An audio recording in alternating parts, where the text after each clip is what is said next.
آیا تا حالا به کپسولای آتش نشانی دقت کردین؟ روی هر کدوم از اونا یک یا چند حرف نوشته شده. آیا مفهوم اونا رو میدونین؟ برای کپسولای آتش نشانی 2 استاندارد جهانی وجود داره که در ایران غالباً از استاندارد اروپا استفاده میشه. این استاندارد از 6 حرف تشکیل شده که هر حرف نشون دهنده نوع مواد سوختنی خاصی است.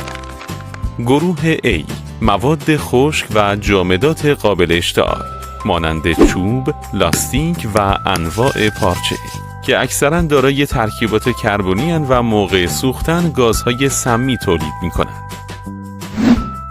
گروه B، مایعات قابل اشتعال مانند بنزین، نفت و گازوئیل. این مواد موقع سوختن دود سیاه رنگ و سمی تولید می‌کنند و آتش ناشی از اونها به آتش‌های سطحی معروفند. گروه C، گازهای قابل اشتعال مانند گاز خودرو، گاز شهری و گاز مایع که با کمترین گرما مشتعل میشن و در حجم زیاد ایجاد انفجار میکنن.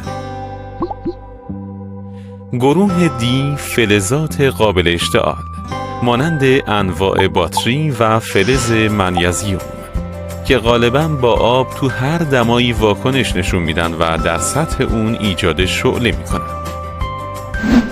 گروه E، برق و الکتریسیته مانند جریان الکتریسیته موجود در دکل برق، ماشین لباسشویی و اتو. حریق الکتریکی مطلق وجود نداره و معمولاً بر اثر 2 جریان و یا گرم شدن بیش از حد ایجاد میشه. گروه F و پایانی، روغن‌های خوراکی. آتش سوزی ناشی از این روغن‌ها معمولاً تو آشپزخونه یا رستوران‌ها اتفاق میفته و باید توجه داشت که هرگز برای خاموش کردن این نوع آتش سوزی از آب استفاده نکنید.